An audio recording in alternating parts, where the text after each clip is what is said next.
Alav Tov, bonsoir. Alors, cette semaine, le thème que j'avais envie d'aborder avec vous, je l'ai intitulé donc la place de l'éthique dans le monde du travail. Alors, la question est de savoir pourquoi est-ce que j'ai choisi de traiter de ce sujet cette semaine, quel rapport il y a a priori avec la paracha, puisque de manière générale, ce qu'on essaye de développer ensemble ici, c'est un texte qui est en rapport avec la paracha. Alors, nous sommes ici en plein dans les textes qui nous relatent l'histoire de Jacob, qui va se marier, etc., etc. Et donc, a priori, il n'y a strictement aucun rapport. On va voir que c'est peut-être pas si simple. Et si vous le voulez bien, on va d'abord reposer un petit peu le cadre de là où on se trouve. Vayetze Yaakov Beersheva, la Torah nous relate que Yaakov donc part et il était, je vous rappelle, en fuite parce que son frère voulait le tuer, Esav, Ésaü, suite à ce moment dans lequel il l'accuse de lui avoir volé les bénédictions. Et puis donc Yaakov est parti tout un temps. Et puis maintenant il est en train de revenir. Et le texte nous dit qu'il revient. Et puis il va se retrouver donc sur le chemin, sur la route. Il va faire ce fameux rêve dans lequel Dieu lui apparaît et lui dit que la terre sur laquelle il se trouve lui appartiendra. C'est un texte dans lequel la Torah nous dit clairement que la terre d'Israël appartiendra donc à Jacob et à ses descendants, ce qui est au passage passionnant. Et dans ce rêve, la Torah nous dit qu'il voit une échelle qui est posée au sol, des anges qui montent et qui descendent. Qu'est-ce que ça veut dire? Et puis, tout en haut, le créateur de l'univers lui dit, voilà, sache que cette terre, je te la donnerai à toi et à ta descendance. C'est quoi cette histoire de rêve? C'est quoi cette histoire d'échelle? C'est-à-dire, si on est ici dans un moment dans lequel le créateur de l'univers révèle à Yaakov qu'il lui donnera la terre d'Israël, on n'a pas besoin d'une échelle. C'est-à-dire que cette image, a priori, n'est absolument pas nécessaire. Le texte aurait très bien pu vous dire, Yaakov est là, il dort, et puis Dieu lui apparaît et lui annonce que cette terre sera à sa descendance, c'est amplement suffisant. Or, on nous parle donc d'une échelle. Plus que cela, le texte nous dit que cette échelle, l'Ine Sulam Mutsav Artsa, que cette échelle est posée au sol. A priori, on se doute bien qu'il faut qu'elle soit posée quelque part, et de manière générale, une échelle, si elle est posée, c'est sur le sol. Donc a priori, des termes qui ne sont absolument pas nécessaires. Broshomagia Shamaïma, dont l'extrémité arrive au ciel. On a ici un point de départ qui est passionnant. On est dans un moment dans lequel Yaakov est en train de mettre en place le processus qui va lui permettre de se marier, d'avoir des enfants, de mettre en place une descendance. Le peuple d'Israël commence véritablement à partir de cela. On a Abraham, on a Isaac. Yaakov, c'est véritablement celui qui va être le point d'entrée, le point de départ de l'histoire du peuple d'Israël. D'ailleurs, vous savez que c'est lui qu'on va appeler Israël, puisque Yaakov va avoir deux noms, Yaakov et Israël. Et là, Dieu lui dit, voilà, sache que cette terre, elle va être à toi et à tes descendants.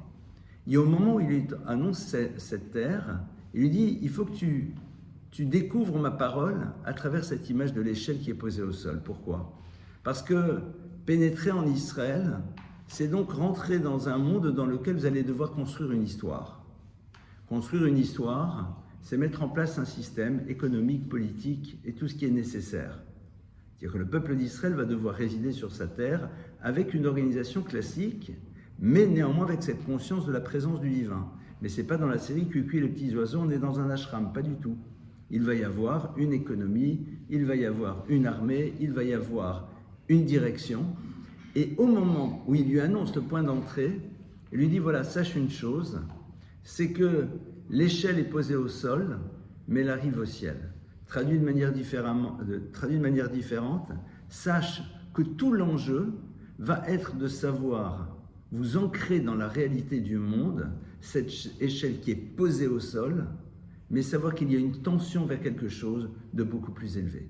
C'est-à-dire que cette terre, qui va être le lieu de la construction d'un peuple, d'une société, eh bien, elle n'est là que parce qu'elle va être le support à accéder à quelque chose de beaucoup plus élevé, c'est-à-dire au ciel. On va essayer de comprendre ce que ça veut dire. Et ce qui est très intéressant, c'est pourquoi une échelle. Parce qu'une échelle nous renvoie à deux concepts, la notion de progression et de progressivité. Sur une échelle, vous êtes en mouvement permanent. Vous ne pouvez pas rester sur un barreau. Vous montez, vous descendez. Si vous voulez monter 4 à 4 les barreaux de l'échelle, vous vous retrouvez au sol. C'est-à-dire que la construction d'une histoire, c'est une progression constante et ça doit se faire de manière progressive. Pourquoi? Rosho Magia Hasham Maïma, parce que, alors c'est très intéressant parce que le terme qui est utilisé ici a marqué Rosho, la tête, alors qu'il y a un autre terme pour parler d'une extrémité. Roche, la tête de l'échelle, on aurait dit le haut de l'échelle. Le terme de roche, tête, c'est le terme qui est utilisé pour la tête de l'individu. En vérité, la Torah est en train de nous dire, sache, que tu dois avoir la tête Hashamaïma tournée vers le ciel. Ça veut dire quoi la tête tournée vers le ciel? C'est-à-dire qu'au moment où tu entreprends une démarche de construction dans le monde, tu dois voir qu'en vérité, la finalité n'est pas ici-bas, mais elle va se retrouver ailleurs. Et donc à partir de cela, ce que tu construis ici n'est que le vecteur pour te permettre d'accéder à quelque chose d'autre. Au fond, la Torah dès le début nous montre qu'on ne peut pas construire un système économique quel qu'il soit si on ne se préoccupe pas de savoir quel est le sens que l'on va donner à nos réalisations. C'est quoi au fond la finalité? Est-ce que nous sommes notre propre finalité ou est-ce que nous sommes vecteurs d'un projet qui va au-delà de nous-mêmes? Et ça, c'est le point de départ. Donc, on est ici. Yaakov, c'est le point de départ du processus qui va construire l'histoire du peuple d'Israël. Dieu lui dit, cette terre sur laquelle tu es va vous appartenir, ça y est. Donc la création d'une histoire, d'un peuple, d'une économie, de tout ce qui est nécessaire.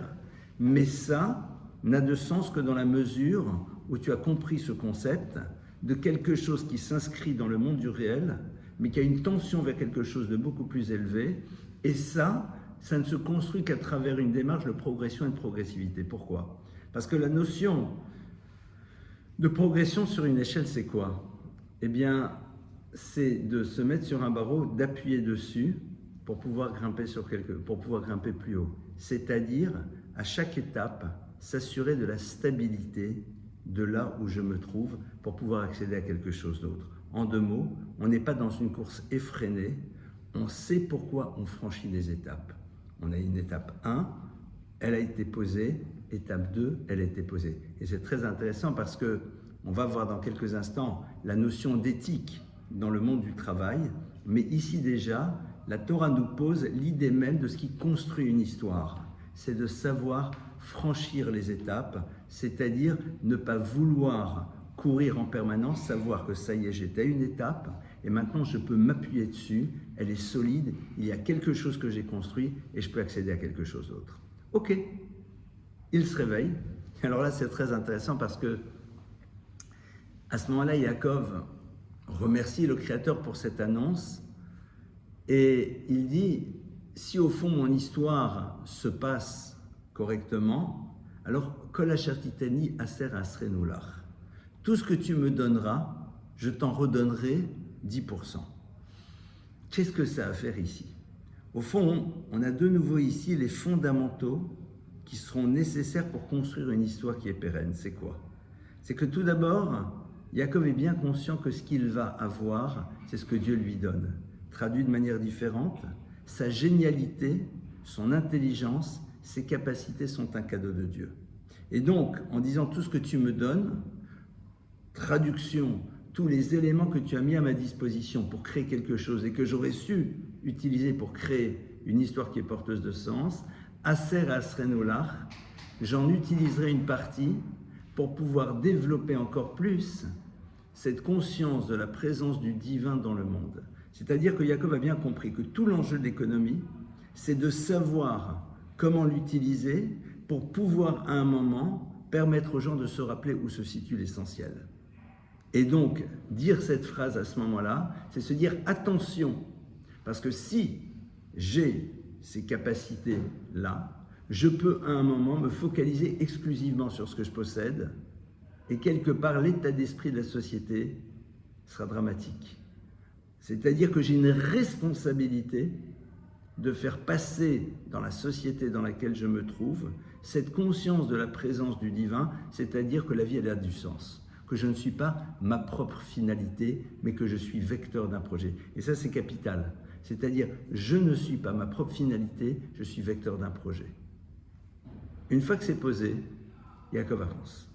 Il va rencontrer son épouse, ses épouses, et là, il va rencontrer justement le monde, l'antithèse de l'éthique.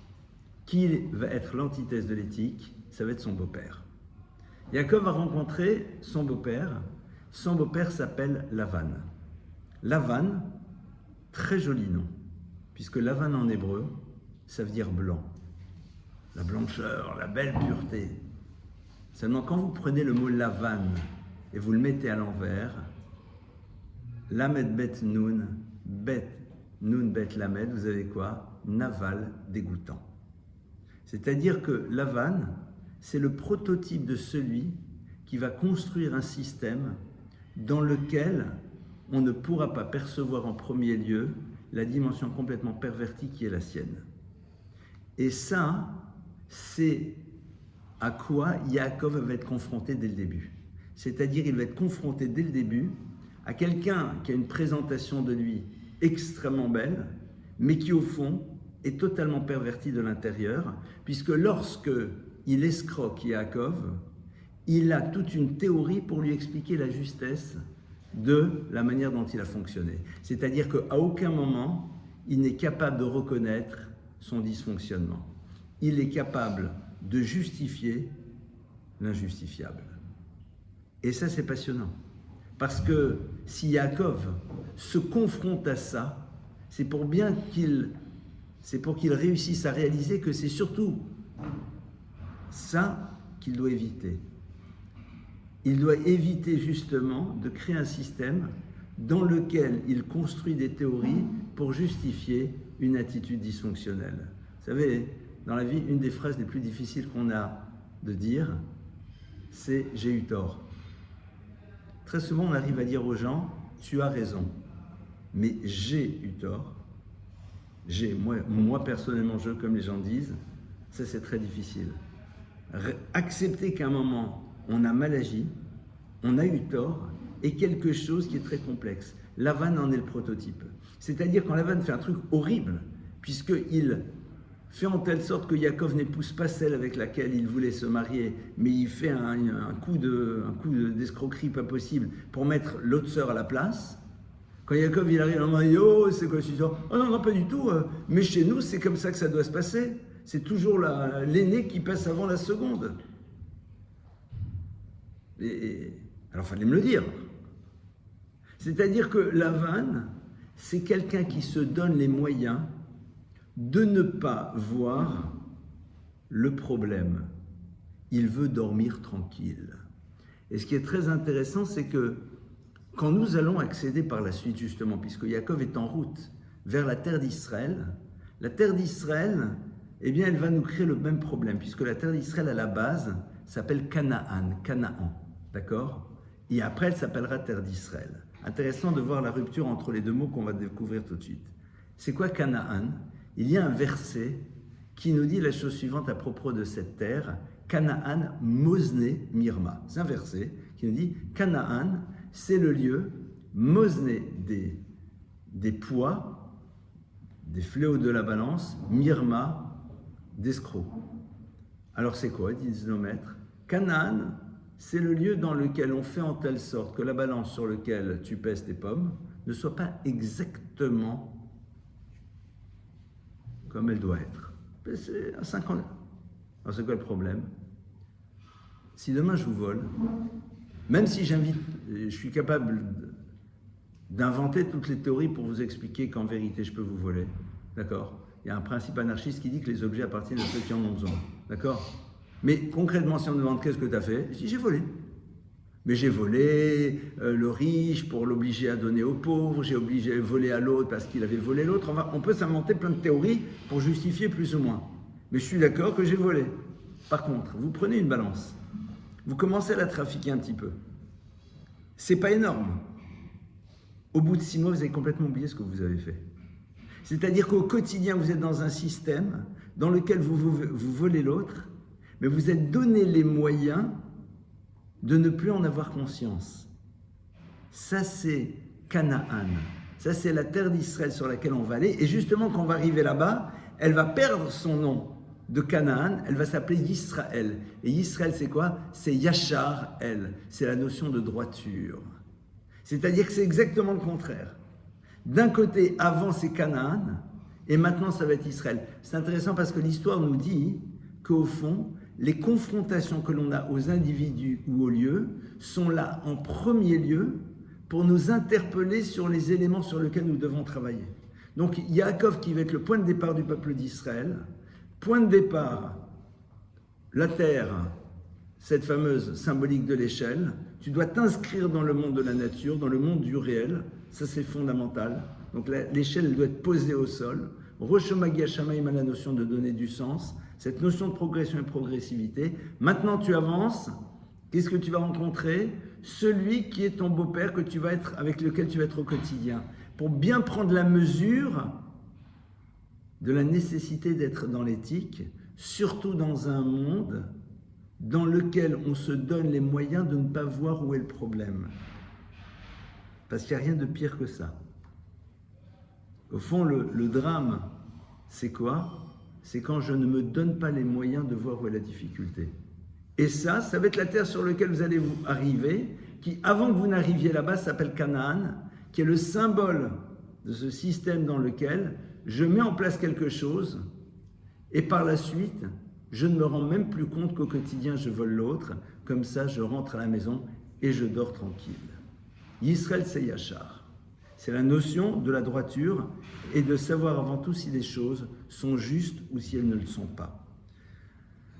Quand on parle d'éthique dans le monde du travail, la Torah nous invite d'abord à réfléchir si nous sommes prêts à vivre l'exigence que va créer le principe de l'éthique dans notre vie.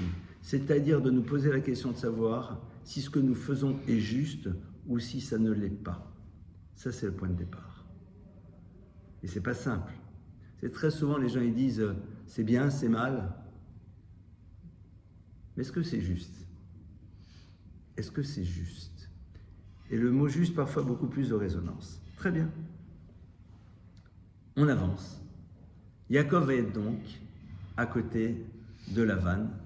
Et Lavan, donc, va en permanence essayer de l'escroquer, mais chaque fois, de manière extrêmement... on n'a rien à lui reprocher. C'est-à-dire, il change le contrat, il change les conditions, etc., etc. C'est-à-dire que c'est très dans... Il y a une forme de pseudo-légalité, mais cette légalité-là, elle n'est là que pour couvrir le désir qui est là, en permanence, de ramener le maximum par rapport à lui. Donc, c'est toujours le même personnage. On va avancer maintenant, et on va essayer de comprendre comment Yaakov va-t-il réussir à se confronter à ce personnage, comment il va réussir à rester lui-même. Et ce qui est très intéressant, c'est que lorsqu'il y aura la rencontre finale entre ces deux personnages, Yaakov va se tourner vers son beau-père et va lui dire « Qu'est-ce que tu peux me reprocher ?» Et il lui parle d'une droiture absolue dans les comportements qu'il a pu avoir vis-à-vis de lui. Et il lui raconte tout. Tu sais très bien que je ne t'ai jamais rien volé, à tous les niveaux. Pourquoi est-ce qu'il a besoin de dire ça? Quand la Torah nous dit que Yaakov a besoin de lui dire ça, c'est pour nous dire attention. La force de Yaakov, c'est quoi? C'est d'avoir su à un moment ne pas rentrer dans un système dans lequel, puisque les autres fonctionnent de cette manière, alors je fonctionne moi aussi de cette manière. Pourquoi? Pourquoi est-ce qu'il n'est pas rentré dans ce système? Parce que se pose ici ce qu'on appelle les fondamentaux de la foi. À partir du moment où tu considères qu'il y a un créateur de l'univers qui est derrière l'histoire, ce n'est pas en transgressant ces règles que tu accéderas à ce dont tu as besoin. Ah, vous allez me dire, on n'est pas d'accord. On n'est pas d'accord, pourquoi? Parce qu'on voit dans l'univers qui est autour de nous beaucoup de gens qui ont mis complètement de côté l'éthique et qui semblent avoir des réussites incroyables. C'est des réalités. Alors pour mieux comprendre ce texte, on va revenir, si vous voulez bien, un peu en arrière à l'époque du déluge. Quand on vous parle du déluge, généralement, qu'est-ce que vous imaginez? Vous imaginez des trompes d'eau qui tombent du ciel, et puis au bout d'un moment, les rivières qui viennent et qui commencent à déborder, et puis ça devient de plus en plus compliqué, et puis au bout d'un moment, ça y est, tout est recouvert. On est d'accord? Dans l'imaginaire des gens, c'est ça le déluge. Or, si vous regardez le texte de la Torah, on ne décrit pas du tout ça. La Torah nous décrit les choses de la manière suivante. Ce qui veut dire, on commençait d'abord à s'ouvrir les sources d'eau souterraines, et dans un second temps, l'eau du ciel a commencé à couler. Très curieux. C'est-à-dire le descriptif du déluge dans la Torah, c'est une émergence de l'eau qui est sous terre, qui remonte, donc des sources qui remontent, et elle commence à déborder, et c'est seulement à ce moment-là que vous avez la pluie qui descend. Qu'est-ce qu'on est en train de nous dire ici? On sait que la pluie, c'est le symbole de la bénédiction. Pourquoi? Parce que la pluie est là pour faire en telle sorte que le potentiel qui est présent dans la terre puisse s'exprimer pleinement, c'est-à-dire puisse pousser. La pluie, c'est un déclencheur de réalisation. C'est quelque chose qui est là pour pouvoir permettre à ce qui est dans le sol de pouvoir s'exprimer. C'est donc le concept de la bracha. La notion de bracha, c'est de faire en telle sorte que le potentiel qui est là puisse s'exprimer de manière concrète. Disent les maîtres de la Kabbalah la chose suivante. Ils disent la bénédiction peut être appelée par deux dimensions différentes, soit par les énergies positives, soit par celles qui ne le sont pas. La génération du déluge était dans une réussite incroyable, mais cette réussite était appelée par les eaux du bas. Traduction, elle était là pour enfermer l'individu dans l'illusion d'être dans le vrai, parce qu'il était justement complètement dans le faux, et pour quelque part lui fermer la possibilité de pouvoir à un moment changer. Au fond, on est ici face à quelque chose de bouleversant. La Gemara nous dit, dans le chemin dans lequel tu veux aller, on t'amène. C'est-à-dire, si à un moment, tu veux vraiment prendre une direction, on te donnera les moyens de la valider, même si cette direction n'est pas la bonne pour toi. Pourquoi? Parce que tu as fait un choix. À un moment, tu as fait un choix, tu dis, regardez, ça se passe bien, bien sûr, évidemment. C'est-à-dire que dans un premier temps, on te donne des éléments pour pouvoir éventuellement changer ta manière de voir les choses. À partir du moment où tu ne fais pas ce choix, on t'ouvre la porte, ben vas-y. Le serpent, dont on sait qu'il a été celui qui a fait consommer l'arbre de la connaissance, le texte nous dit que quand Dieu le maudit, il lui dit « Al-Gochoncha teler » tu iras au sol. Et Rachi sur place lui dit, traduction, tu vas pouvoir en permanence être proche de ta nourriture. Alors c'est génial. 19 mètres, c'est exactement le contraire. Quand pour toi les choses sont normales et évidentes, quand pour toi en effet tout est à ta disposition, tu n'as plus besoin de te tourner vers Dieu. Il n'y a rien de pire que de donner à quelqu'un les moyens de ne plus penser à Dieu parce qu'il pense être complètement indépendant. C'est le pire des cadeaux qu'on puisse lui faire. C'est-à-dire que l'indépendance que nous donne la réussite est quelque chose qui est un danger terrible parce que justement, on peut à ce moment-là se passer de Dieu. Et Yaakov, il va être confronté justement à Lavan pendant ces années-là pour comprendre l'enjeu de la réussite qui sera la sienne et être dans une vigilance par la suite pour pouvoir rester clair dans la manière dont il va fonctionner dans sa relation au monde et aux choses. C'est-à-dire qu'il doit prendre la mesure de ce qui peut se jouer là-dedans. Et à partir de cela, il peut commencer son histoire. Et donc, il va y être confronté, et la force de Yaakov, justement, c'est de rester clair dans sa démarche. C'est-à-dire de ne pas se laisser imprégner par la réussite de Lavan et surtout par le modèle de fonctionnement que Lavan a mis en place. Donc, qu'est-ce qu'on voit ici? On voit que le début de l'histoire du peuple d'Israël commence d'abord par la mise en place des cadres fondamentaux qui lui permettront de construire une société dans laquelle la notion de l'éthique va être présente et surtout dans laquelle la réussite ne sera pas l'élément qui pourra permettre à l'individu de prendre de la distance par rapport au créateur de l'univers. Ça, c'est un petit peu le point de départ. Ok. Donc Yaakov, il est là, et il proclame à Lavan, voilà où j'en suis. Alors on va essayer maintenant de voir qu'est-ce que ça veut dire de manière ultra concrète par rapport à nous, c'est-à-dire au jour d'aujourd'hui. Comment la Torah nous propose-t-elle de penser l'éthique dans le monde du travail au jour d'aujourd'hui? On va tout d'abord se rappeler d'une Mishnah, d'un texte du Talmud qui nous dit que la première question que l'on posera à l'individu après 120 ans, quand on se retrouve face au Créateur de l'univers, ça ne sera pas de savoir s'il a mis les téphilines le matin. C'est-à-dire, si vous vous posez aujourd'hui la question, d'après vous, c'est quoi la première question que Dieu nous pose après 120 ans? Les gens pensent à des histoires de religion, pas du tout. La Gemara nous dit que la première question qu'on pose, c'est Nasata venatata be'emuna. As-tu commercé avec foi? Ce qui est très curieux. As-tu commercé avec foi? Alors, ça veut dire quoi commercer avec foi? Est-ce que c'est accrocher 14 mezuzot et demander 12 bénédictions à des rabbins? Ça veut dire quoi la notion de faire le commerce avec foi? Chachamim nous disent, Nasata venatata be'emuna, as-tu révélé que tu étais conscient que le Créateur de l'univers était là au moment où tu étais dans le monde du travail? C'est-à-dire qu'il est beaucoup plus simple d'être proche de Dieu à la synagogue que quand on est dans le monde du travail. Et si vous réfléchissez un instant, regardez, un juif pratiquant, on va essayer de s'imaginer sa journée. Il se lève le matin. Alors on va se la jouer à la religieuse, d'accord? On la joue à la religieuse, on la joue à la religieuse. Alors on se lève le matin, on se lève, on se la douche, on se lave les mains comme il faut.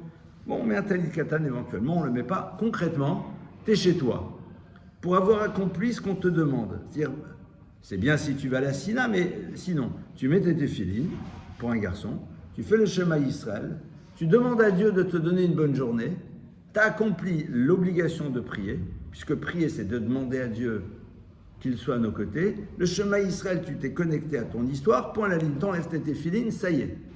Après, tu prends ton petit-déj. Bon, un café, c'est cachère, généralement. Ce qui est bien si tu fais une bénédiction avant. Après, c'est quoi la suite de la place de la religion dans la journée? Elle est où la religion dans la journée? Alors pour mieux la comprendre, je vais vous raconter une histoire. C'est une histoire vraie qui n'a jamais eu lieu, mais elle est jolie quand même. Alors, c'est l'histoire un jour, il y avait comme ça un rabbin. Il a un jour le shochet. Le shochet, c'est le sacrificateur rituel, qui vient le voir et qui dit, Rav, je vous en supplie, acceptez ma démission. Pourquoi? Il dit, vous savez, je me rends compte, faire la shrita, égorger les animaux comme il faut, avec le couteau comme il faut, quand même, ça demande de faire très attention, et si je le fais mal, peut-être que les gens ne vont pas manger cachère. Et j'ai pas envie, je trouve que la responsabilité était trop importante, je le fais depuis quelques années, mais non, vous imaginez, je comprends. Tu veux faire quoi après? Il dit non, je compte justement maintenant arrêter ça et je vais ouvrir une épicerie. Alors il me dit ok. Il dit tu peux m'accompagner dans ma bibliothèque. Il l'accompagne dans la bibliothèque. Il lui sort un livre. Il lui montre 50 pages du livre. Il lui dit tu vois là les 50 pages, et c'est vrai, hein, les 50 pages c'est les lois du shochet. Il le ramène dans la bibliothèque et lui sort 3 livres qui chacun ont 200 pages et dit ça c'est les lois de l'épicier. C'est-à-dire que tu crois que tu vas mettre de côté la possibilité de ne pas faire d'erreur en allant là, c'est exactement le contraire.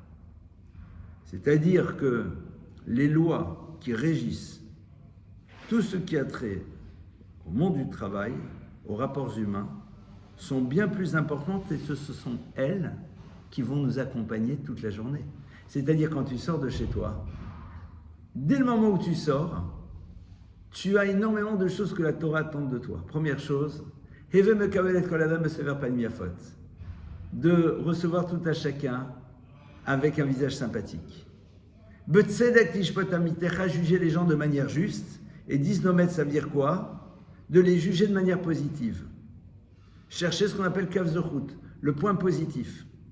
L'obligation de faire attention aux mots que tu utilises, de ne pas faire de serment, de ne pas utiliser des mots pas agréables, de ne pas faire de médisance, de ne pas écouter de médisance.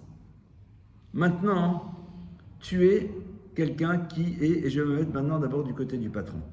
Tu arrives, tu as tes employés, tout le monde doit travailler, super Mazel Tov. Génial. La Torah nous parle à un moment de l'employé. Elle utilise le mot « eved » qui est traduit très imparfaitement par « esclave ». C'est quelqu'un qui est là et qui travaille chez toi, mais qui a été vendu parce qu'il a volé, il n'a pas de quoi rembourser sa dette. Donc qu'est-ce qui se passait? La Torah nous dit que quelqu'un qui a volé et qui ne peut pas rembourser sa dette, il était vendu pour pouvoir travailler chez quelqu'un, et avec le prix de la vente, il remboursait la dette, et puis après, il sortait. Super. Donc il est en vérité le prototype de l'employé. De l'employé qui a quand même un passif. On est d'accord? La Gemara nous dit, Miché Kana Eved Kanarav. Celui qui a acheté donc cet employé-là, Kanarav, il s'est acheté son propre maître. Pourquoi? Et regardez jusqu'à où les choses vont aller. La Torah te dit, cet homme-là, qu'on le veuille ou pas, le fait de venir tous les jours travailler chez toi le renvoie à son échec. Qu'on le veuille ou pas. Pourquoi? Parce que s'il est là, c'est qu'il a volé. Donc tu te dois de te comporter vis-à-vis de lui, exactement comme tu te comporterais vis-à-vis d'un invité que tu as invité, pour pouvoir l'aider à ne pas mal vivre sa condition au quotidien. Traduit de manière différente, la Torah nous dit que quand quelqu'un travaille pour toi, tu dois savoir qu'être dans un état d'infériorité hiérarchique est quelque chose qui n'est pas simple pour l'humain.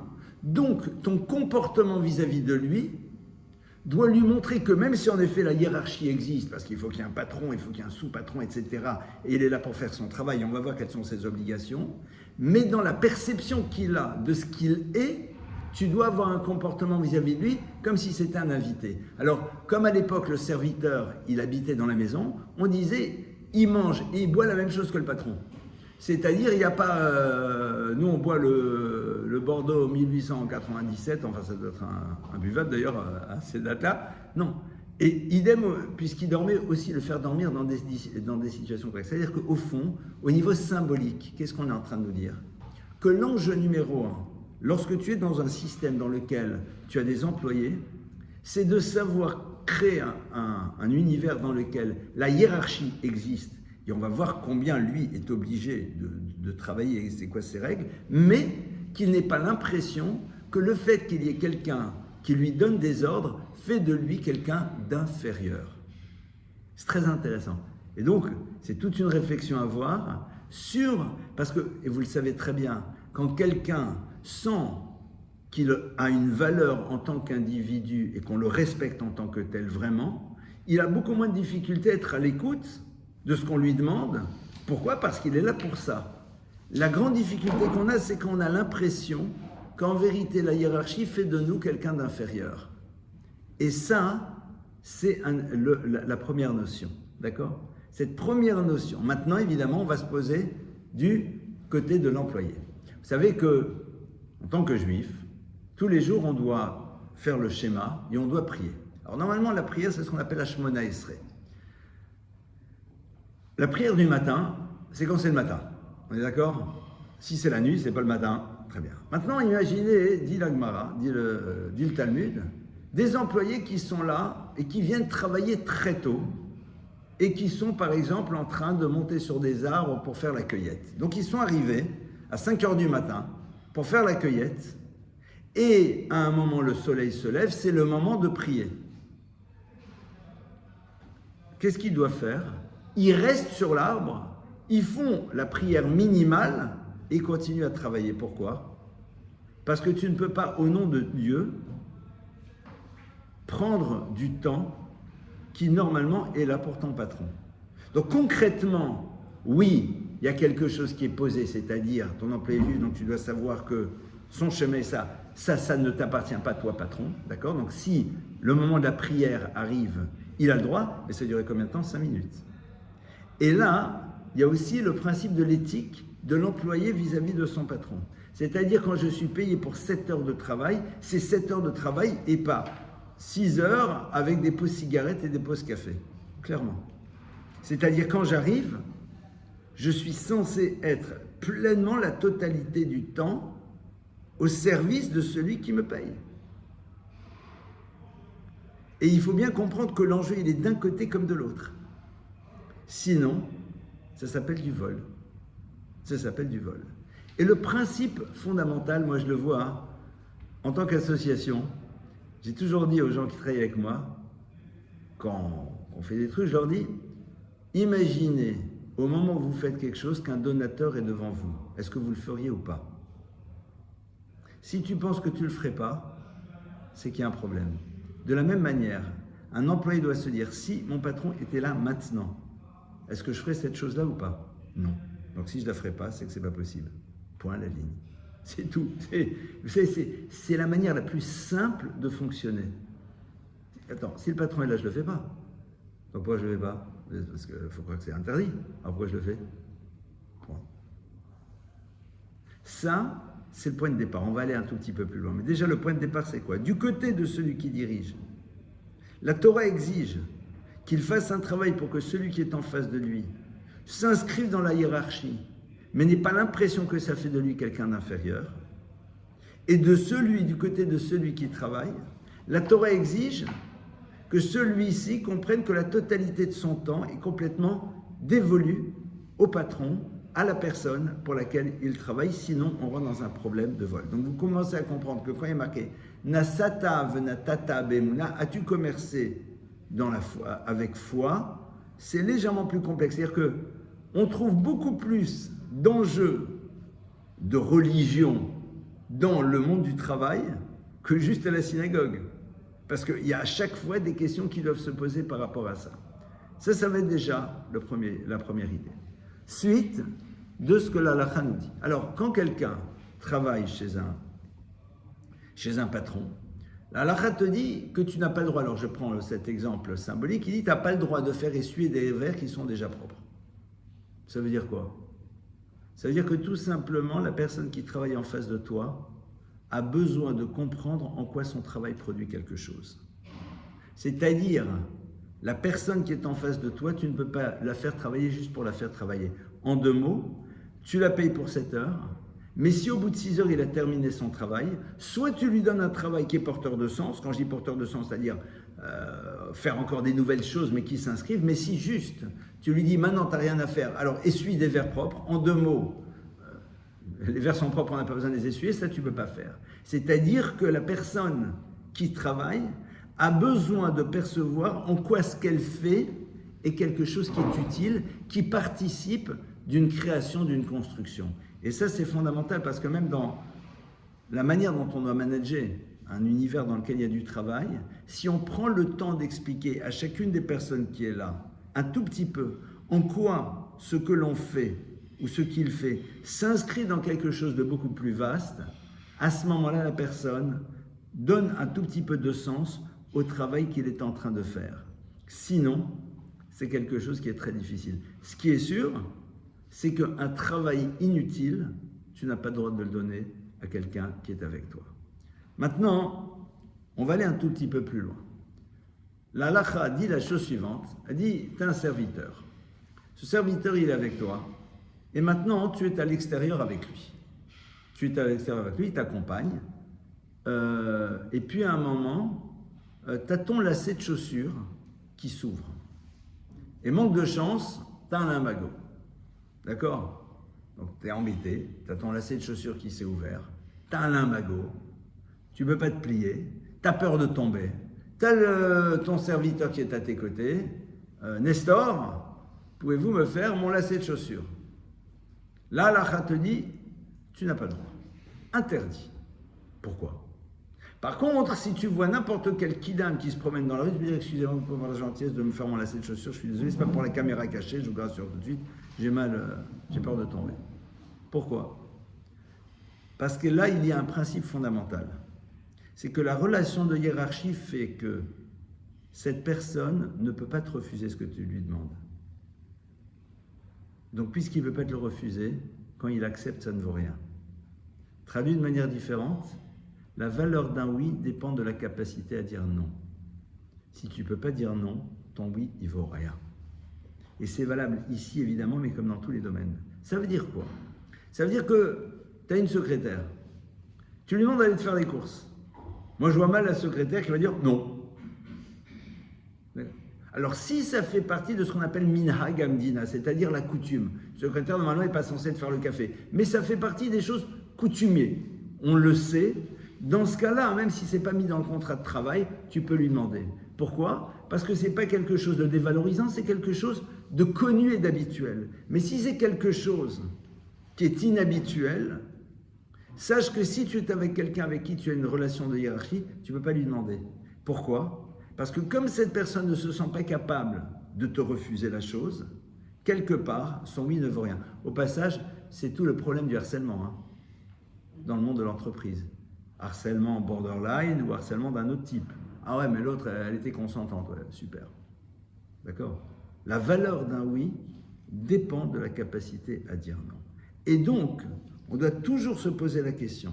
Dès le moment où on est dans le monde du travail, dans notre réflexion éthique, est-ce que ce que l'on demande à l'autre, sauf si ça s'inscrit bien sûr dans le cadre de son contrat, donc si c'est ce qu'il doit faire, il doit faire. Mais dès le moment où on sort du cadre de ce qui était prévu, est-ce que la relation permet à l'autre de dire non et donc quelque part être capable de dire à l'autre qu'il a le droit de refuser et que ça n'empiétera et que ça ne changera en rien la relation que nous avons ensemble.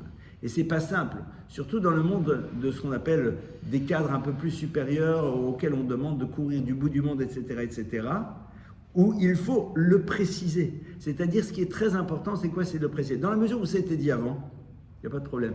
Savoir vocabulaire. L'Agma a dit, tu pouvais y réfléchir, tu l'as accepté maintenant, tu y vas. Mais si ce n'est pas quelque chose qui était dit avant, alors en effet, il peut y avoir ici un véritable problème. Donc, on voit ici de manière très intéressante que la première question qui se pose, c'est au niveau de celui qui dirige, par rapport à l'état d'esprit de la personne qui est en face de lui, et par rapport au fait qu'il doit être dans cette vigilance absolue pour que la personne ne se trouve pas à faire des choses. Pourtant, vous allez dire, il ne s'est rien passé. Il ne s'est rien passé. Oui, mais qu'est-ce qui se situe en vérité derrière l'éthique dans le monde des affaires? C'est ce qui se joue dans la construction de la personne qui est en face de toi. C'est-à-dire que les chachamim n'ont pas juste arrêté la problématique de l'éthique, à savoir le vol, pas le vol, mais on est ici face à un humain. Et qu'on le veuille ou pas, dans le monde de l'entreprise, il peut y avoir une déconstruction de l'individu de par ce qui est en train de se passer à l'intérieur du système. Aujourd'hui, de manière ultime, on va appeler ça le burn-out, mais au fond, les Chachamim disent, lorsque quelqu'un travaille, en dehors des énergies et des efforts qu'il est obligé de faire pour pouvoir travailler, et parfois il doit en fournir énormément, il ne faut pas qu'au niveau de sa condition psychique, il y ait des choses qui soient altérées. Alors aujourd'hui, on va leur mettre des ping-pong, etc. Je ne suis pas sûr que c'est ça l'enjeu. Parce qu'en vérité, c'est en amont. C'est d'abord comment je pense l'autre. Et de la manière dont je le pense, les choses, elles vont être radicalement différentes. Pour la Torah, l'éthique dans le monde du travail, c'est de poser la question de l'humain qui est en face de moi et de la responsabilité que j'ai vis-à-vis de lui. Et la personne qui travaille pour moi, sa responsabilité, c'est de répondre présent à la totalité de ce qui lui était demandé depuis le début, point barre. Ça ne se négocie pas. C'est-à-dire que tu ne peux, maintenant évidemment, il faut savoir que pour la halakha, dès le moment où quelqu'un, par exemple, fait un faux arrêt de travail ou ce genre de choses, évidemment, c'est un voleur. Et je vous rappelle que le vol est interdit à tous les niveaux, que ce soit juif et pas juif. C'est-à-dire le coup, si ce n'est pas des juifs, on peut voler, c'est faux. Ça n'existe pas. D'accord? Souvent les gens ils sont comme ça en train de dire non mais quand ce n'est pas des juifs, on peut voler. Ben, moi je leur demande de me montrer où c'est marqué. C'est marqué nulle part. Non seulement c'est marqué nulle part, parce qu'en plus là-bas il y a la notion de chilul Hashem, de profanation du nom de Dieu, qui est la chose la plus grave qui puisse exister. À partir de là, on va aller maintenant dans un autre univers. La Gemara nous dit que, évidemment, dans le monde du travail, l'enjeu, ça va être le rapport au vol. D'accord? Et, évidemment, la Gemara nous dit qu'il y a 7 niveaux dans le vol. Entre autres, le vol du sommeil. D'accord? Voler le sommeil à quelqu'un. tu ne peux pas lui rendre.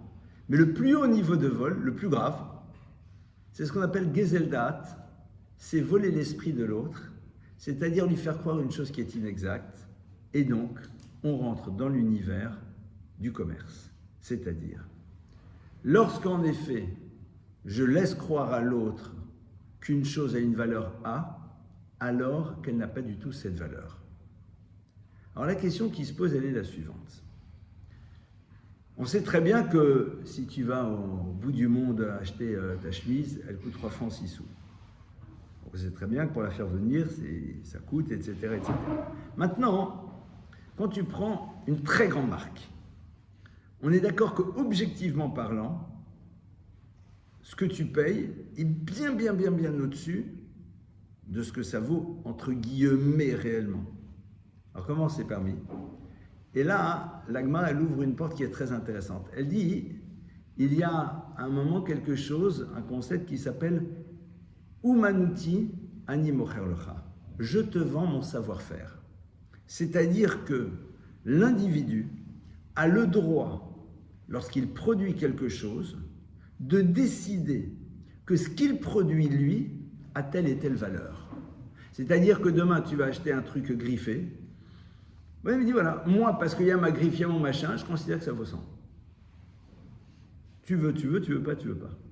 Par contre, si c'est du lait, si c'est des pâtes, si c'est des trucs comme ça, etc., où là, il y a un cours plus ou moins moyen, tu ne peux pas à un moment faire payer des choses qui sont beaucoup plus importantes, parce qu'il n'y a pas ici une notion de savoir-faire. C'est de la nourriture. Mais dès le moment où il s'agit de création, donc d'objets, de vêtements, de ce que tu veux, là, en effet, il y a une idée qui est humanuti. Mais c'est quoi? C'est-à-dire être capable de le dire avant. C'est-à-dire, nous disons que nos produits valent tant. Pourquoi? Et ça, tu peux le dire toi-même. C'est-à-dire qu'il n'y a pas un point de repère. Il n'y a pas un point de repère. Tu as le droit toi-même d'être le point de repère. Pourquoi? En vertu d'un principe très intéressant que le Talmud nous dit, savart vekabilt. Tu as le temps de réfléchir et tu as décidé que tu l'acceptais. C'est-à-dire qu'à partir du moment où tu as décidé d'accepter la chose, alors dans ce cas-là, les choses ne sont plus les mêmes, puisque on est ici en pleine conscience. Là où c'est un problème, c'est de faire croire quelque chose qui est inexact. Et sur ça, on est dans Geseldat. Un des exemples les plus classiques du Geseldat, c'est quoi? Geseldat, vous avez un pantalon qui vaut objectivement 100. Quand je dis objectivement, c'est-à-dire c'est le prix du pantalon, voilà, de ce jeans. Maintenant, vous mettez sur la fiche 150 barré 100. Donc vous, la personne, vous allez vous dire, elle achète 100, elle achète le prix normal. D'accord? Alors on a dit non, tu ne peux pas faire ça. Pourquoi? Parce que l'autre n'aurait peut-être pas été prêt à acheter la chose, parce qu'il n'en a peut-être pas totalement les moyens, mais comme il a l'impression qu'il va faire une affaire, il va y aller. Et moi, un jour, raconté une histoire qui nous était arrivée quand on était jeune couple, très marrante. On était jeune couple, on venait de déménager, et puis ma femme m'a dit, peut-être qu'on va acheter une cuisine. Ah, moi, nous, on était des Bleus, de chez Bleu, jeune couple, on avait 23 ans. On s'est dit, bon, on va aller voir. Et puis on va chez un cuisiniste, que je ne citerai surtout pas. Et puis on rentre, et puis le gars, mais vraiment, on était des Bleus absolus. Il est là, et bon, il nous donne le prix, on dit, waouh, non, c'est pas possible. Ma femme travaillait, moi j'étudiais, etc. Et alors, il attendait, il revient, bon, il nous fait le coup classique, j'étais voir le patron, il vous fait 30%, etc. Et ma femme et moi, on dit, non, ça fait quand même beaucoup d'argent, je ne sais pas si on pourra, etc. Et tout. Il dit, pas de problème, écoutez, vous pouvez signer maintenant. Et je lui dis, mais après, on peut se rétracter. Il n'y a pas aucun problème. Donc on signe, on rappelle un chèque de 1000 francs. Et puis, on repart, et puis on rentre à la maison, on fait nos calculs, on ne peut pas. Et donc je repars, je dis, bon, évidemment, monsieur, vous avez signé. Je dis, pardon. Et je dis, mais vous m'avez dit, il dit, non, le droit de rétractation, c'est seulement s'il y a eu un démarchage. Je lui dis, mais monsieur, mais je vous ai posé la question. Il dit, c'est à vous de vous renseigner. Le NES, c'était quoi? C'était quoi le miracle? C'est qu'on venait de déménager, on a retrouvé dans les cartons de déménagement un petit prospectus dans lequel ils disaient qu'on devait aller les voir, eux, et qu'ils nous donnaient genre 6 verres gratuits. Et ça s'appelle du démarchage. Donc on a réussi à récupérer Nashek. Mais je me rappelle, le bonhomme était là, en plus malheureusement c'est un juif. Aucun état d'âme. C'est-à-dire, mais ça c'est quoi? C'est tout simplement, tu fais croire à l'autre qu'il va faire une bonne affaire. Non, tu n'as pas le droit. Tu n'as pas le droit de faire croire à quelqu'un qui va faire une bonne affaire. Parce que la personne peut-être, c'est la seule raison pour laquelle elle va le faire. Et donc dans la mesure où c'est la seule raison, donc c'est pour ça que si on veut faire ça, il faut baisser un petit peu de prix par rapport au prix normal. C'est-à-dire si ton truc il vaut 100 et que tu lui fais 95, alors là en effet le gars il gagne quelque chose parce que normalement c'est 100 et là ce serait 95. Évidemment la question qu'on a là-dedans, et c'est pour ça que j'ai cité ce texte tout à l'heure avec l'histoire du déluge, c'est parce que, traduit de manière différente, si chaque fois qu'on mangeait un jambon beurre le ciel nous tombait sur la tête, évidemment qu'on ne le ferait plus. C'est-à-dire que là où tu veux aller, on te laisse aller. C'est-à-dire qu'à un moment, n'attends pas à ce qu'on te mette des feux rouges lorsque tu sors du monde de l'éthique. Tu vas peut-être faire 2-3 rencontres qui à un moment vont un peu t'interpeller.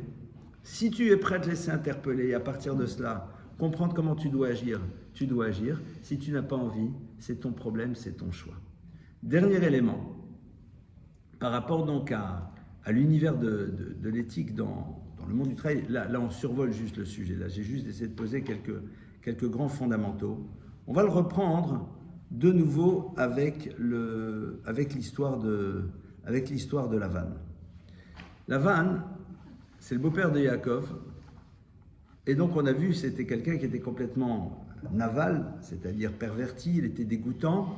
Et sa dimension dégoûtante, c'est comment je fais pour me donner les moyens de ne pas réaliser que je suis perverti. C'est-à-dire comment je construis un système pour bien dormir le soir. Donc comment j'arrive à construire une pensée et tout un système de réflexion pour ne pas voir où est le problème. D'accord?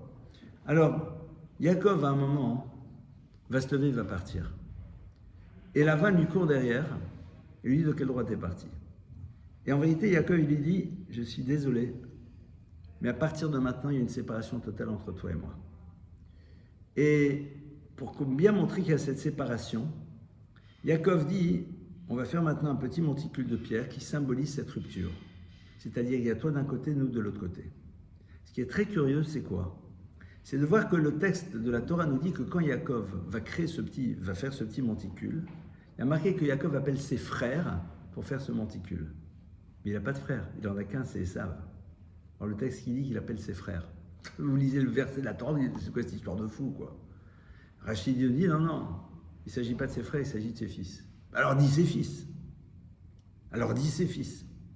En vérité, ce monticule qui est là symbolise quoi? Le fait que Yaakov dit, toi tu restes de ton côté, moi je reste de mon côté. Pourquoi? Parce que je ne veux pas vivre dans la proximité de quelqu'un dont je risque de m'imprégner au niveau de ses valeurs. Je ne veux pas que nos enfants grandissent à côté de toi. Moi je suis grand. Nos enfants ne grandissent pas à côté de toi. C'est-à-dire que Yaakov a compris le danger d'un monde dans lequel, au bout d'un moment, ce qui est hors de l'éthique sera considéré comme étant normal. Et c'est ce qu'on voit aujourd'hui, c'est bouleversant. Dans tous les domaines, hein. Dans le monde du travail, dans le monde des relations humaines, etc. Enfin, je veux dire, c'est du n'importe quoi. Les gens ne voient même plus où est le problème. Est-ce que c'est juste d'agir de cette manière? Est-ce que c'est correct? Est-ce que c'est comme ça qu'on fonctionne? Alors Yaakov, il dit qu'on soit bien clair. Il dit on prend des pierres. En hébreu, une pierre se dit even. Even, c'est quoi? C'est Av Ben. Le mot even, c'est 3 lettres. Aleph, Bet, Nun. Et avec le mot even, vous faites Av Ben, le père et le fils. C'est-à-dire ça, c'est ce qui va devoir être transmis. L'élément essentiel qu'on va devoir transmettre en premier lieu, c'est cette dimension de vigilance par rapport à l'éthique à l'intérieur de notre vie. Et c'est une pierre. Parce qu'une pierre, c'est quelque chose qui est dur, qui reste, qui est solide. Maintenant, pourquoi il dit qu'il appelle ses frères, ses fils? Parce que vis-à-vis d'un enfant, on est dans un rapport d'autorité, qu'on le veuille ou pas. Vis-à-vis d'un frère, tu n'es pas dans un rapport d'autorité.